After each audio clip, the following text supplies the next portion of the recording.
Hello students, this is Supriya Mogle, Assistant Professor at Center for Distance Education, Shivaji University, Kolhapur. I am here to discuss one important topic in company law, that is meetings, in which we are going to learn uh, various types of meetings held in the company. So, as you know, in every organization or in any business, there are meetings held, okay, and they may have different objectives of the meeting. So, managers have to take some decisions, or they have to form some new policies or strategies, etc. And they held a meeting where all the members come together, discuss on relevant points, they share their views, their ideas, and ultimately they take one decision. So in the previous video we have seen a company. Okay, a company is considered as an artificial person, and there are intermediaries like shareholders, directors, managers, etc., who takes decisions on the behalf of that company, and that's why meetings are necessary.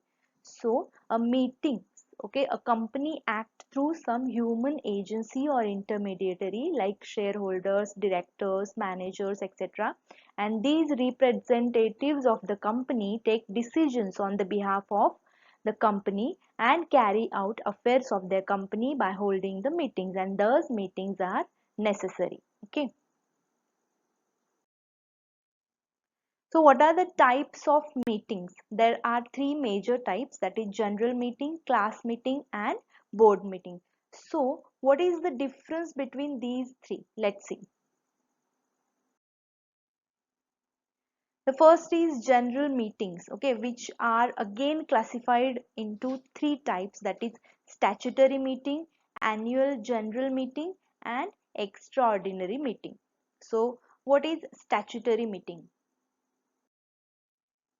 Okay, so it is held only once in a lifetime. Okay, when the company is started, the first meeting, it is the very first meeting of the company, and it is held only once in the company. So there are some points related with this meeting. Okay, first is type of a company, means every company is limited by shares or limited by guarantee or having share capital, etc. So the type of company. Then period. Okay, so as I have said you, it is held only once in a lifetime, but it it must be held within the period of not less than 1 month and not more than 6 months from the date of commencement of the business.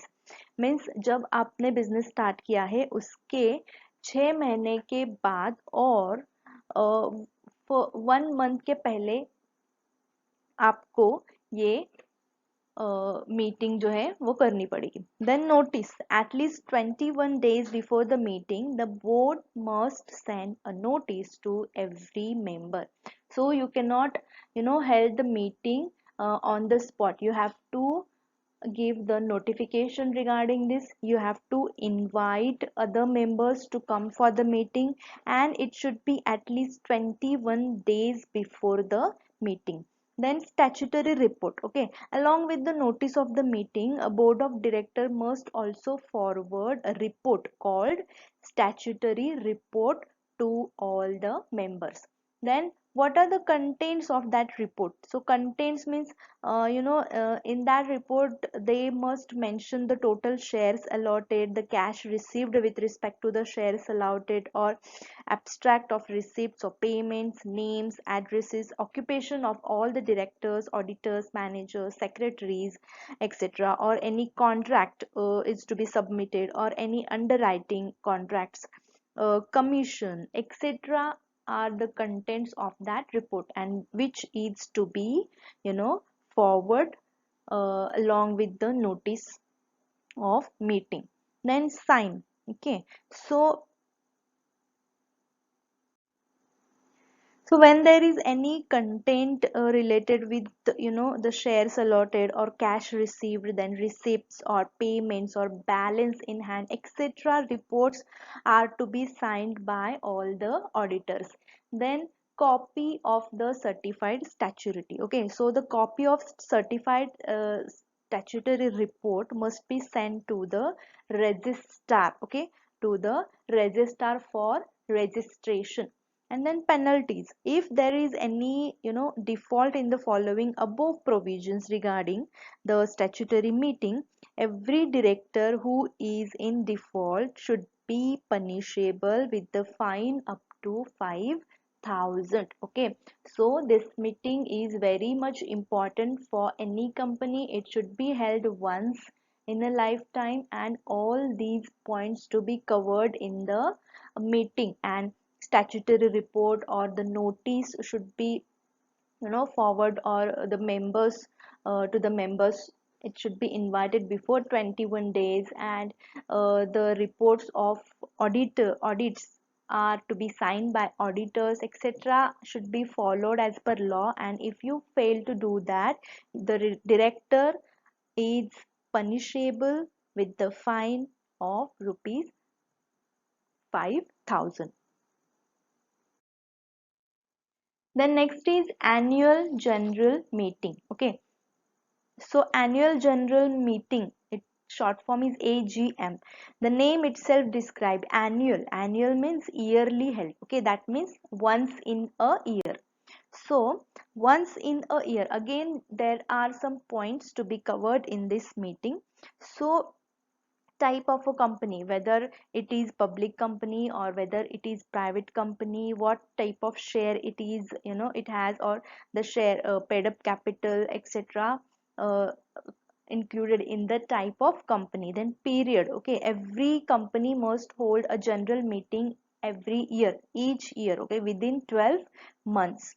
Then time. So time, the AGM or the annual general meeting must be held during the office hours. Okay, you should not held it on public holidays or national holidays. You cannot held these type of meetings. It should be held only in office time. Then notice or place, it should be held at registered office of the company. And if it is not possible to hold at the registered office, then some other places, but within the same city and within the same town or village where registered office is situated. You cannot held in other city, and the registrar office is somewhere else, and the meeting is somewhere else, so it will not accepted, or it is not valid. Then business, sorry, notice means again same restriction is there. 21 days notice of the AGM must be given to all the members. Then business to be transacted for ordinary basis.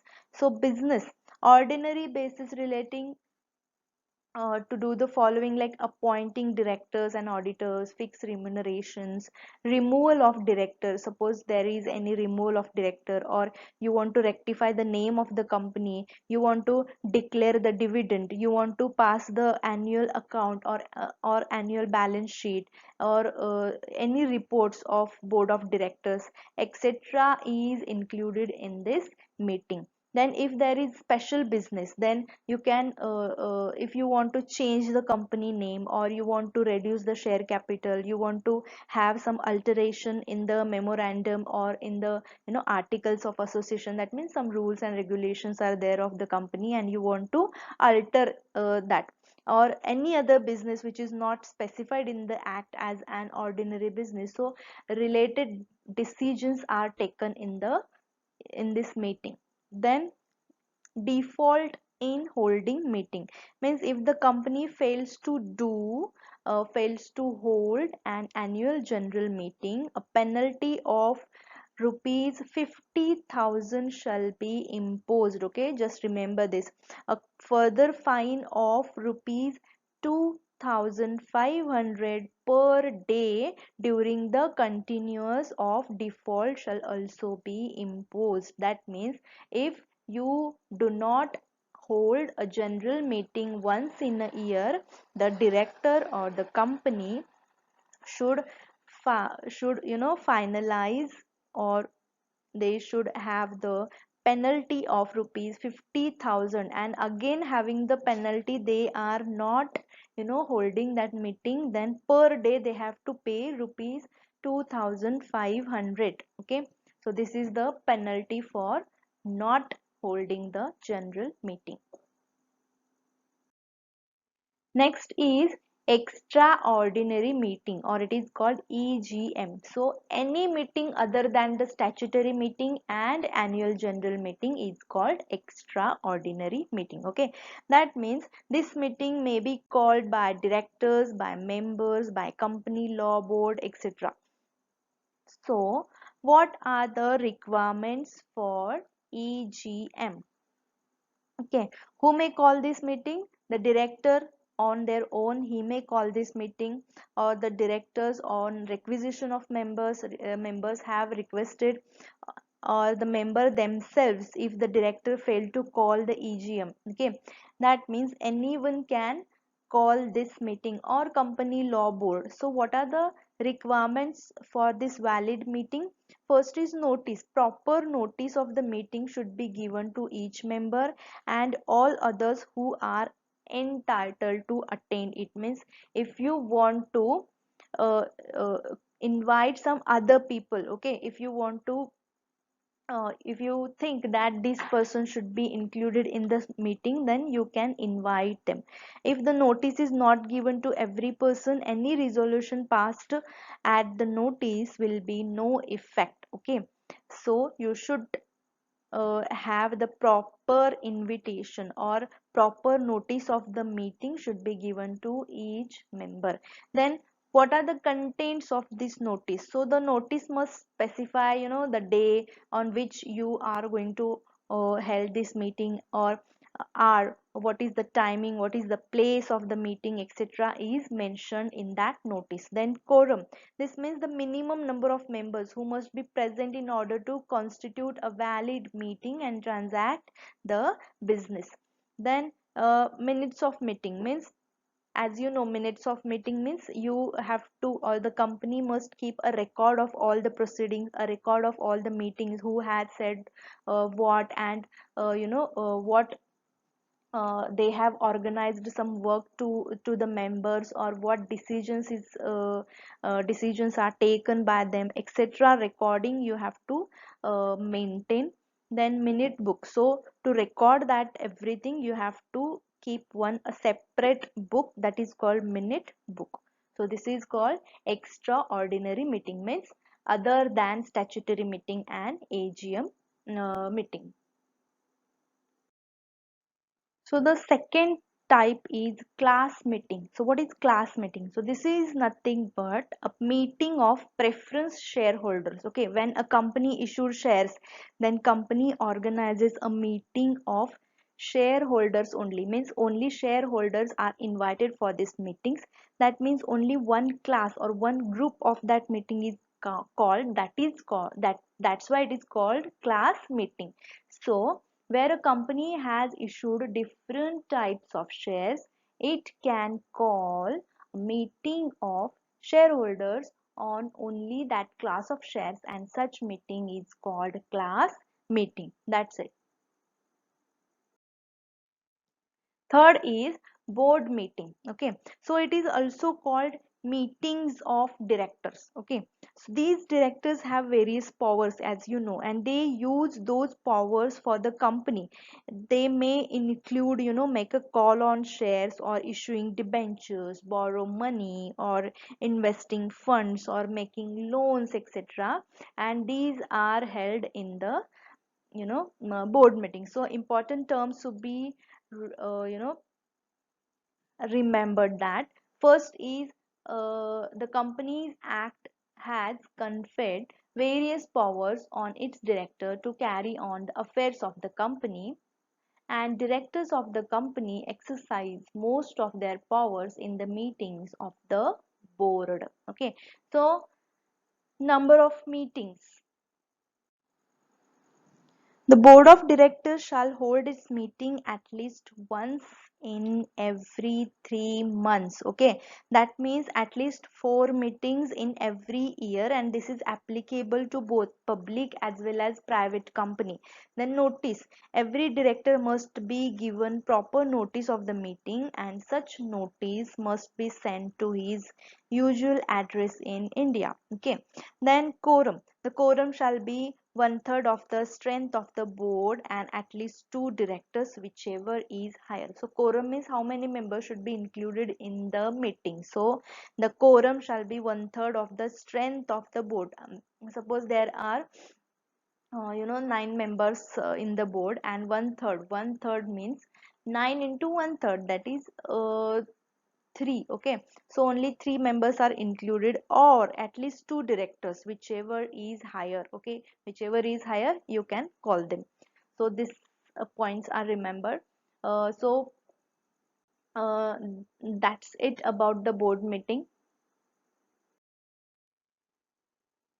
So here I complete my video. I hope you understood the concept. We have seen various types of meetings and what are the decisions are taken, or what are the contents included in that meeting, when it was held, how many times it is held in the year.